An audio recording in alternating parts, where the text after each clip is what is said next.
The Nebraska Cornhuskers, once a proud beacon of college football, are now the punchline of the sport, thanks to the brain-dead decision to replace the revered red-white spring game with the so-called Nebraska games.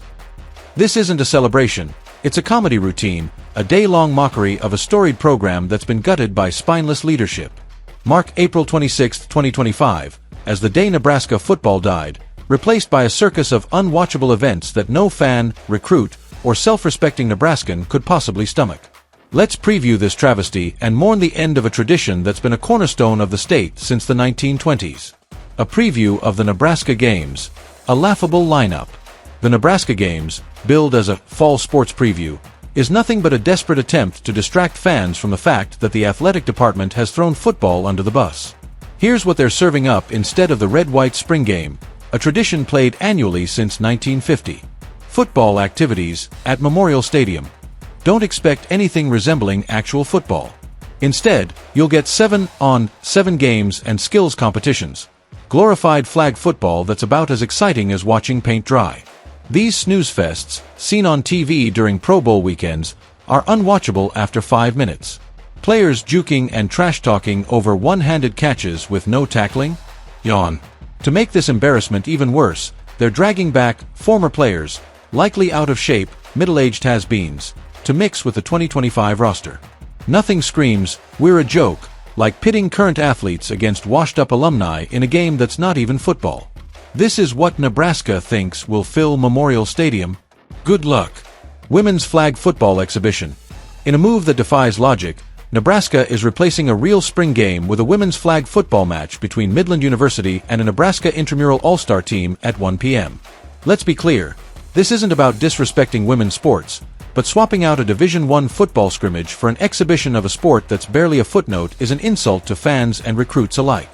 What high school stud is watching this and thinking, "Yeah, I want to play for Nebraska so I can watch women's flag football"? They'll be on the next plane to Alabama, Ohio State, or anywhere that still plays actual football in the spring. Soccer exhibition match.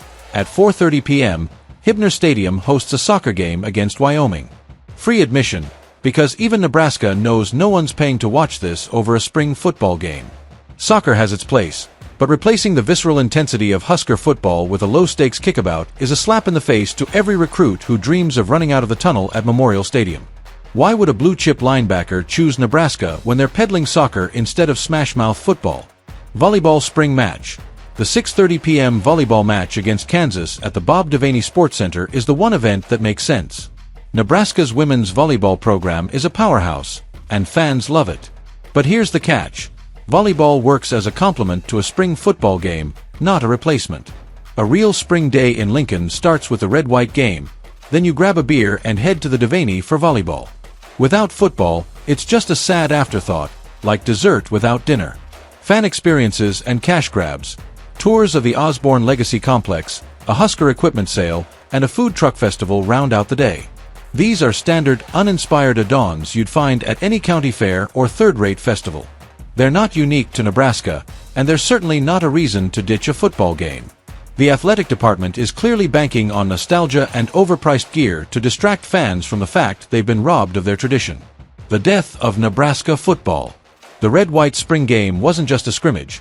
It was a statewide holiday, a pilgrimage for fans, a showcase for recruits, and a proving ground for players. Since the 1920s, and annually since 1950, it's been the heartbeat of Husker Nation. In 2024, 60,452 fans packed Memorial Stadium, the fourth highest spring game attendance in the country. Yet, head coach Matt Rule and athletic director Troy Dannon have decided to torch this legacy, and their excuses are as flimsy as they are infuriating.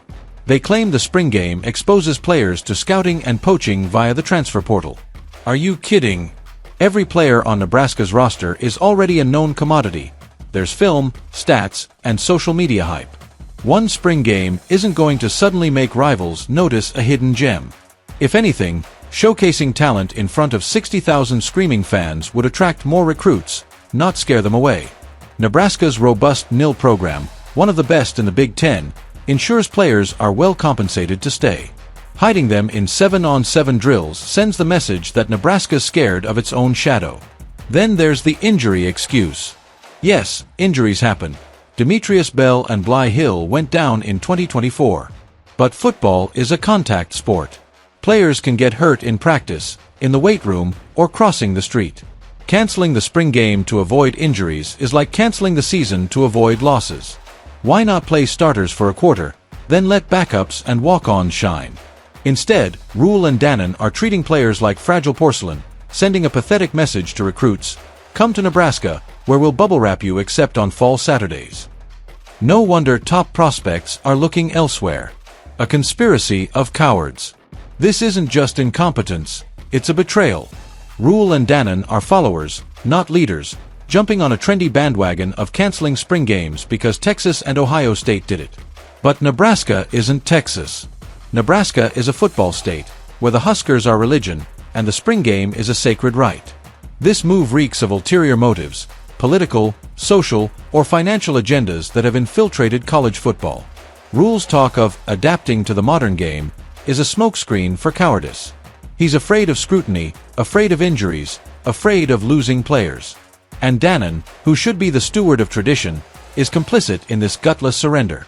The Nebraska games will make the Huskers a laughingstock.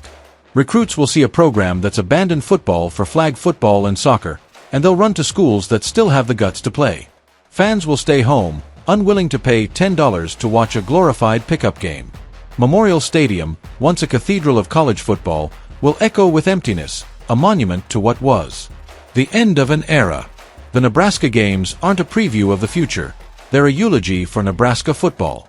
This program, which produced legends like Tommy Frazier, Eric Crouch, and Ndamukong Suh, is being dismantled by men who care more about optics than legacy. The red-white spring game was more than a game, it was the soul of Husker Nation. By replacing it with this pathetic spectacle, Rule and Dannon have ensured that Nebraska will never recover.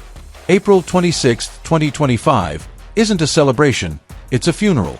Rest in peace, Nebraska football. You deserved better.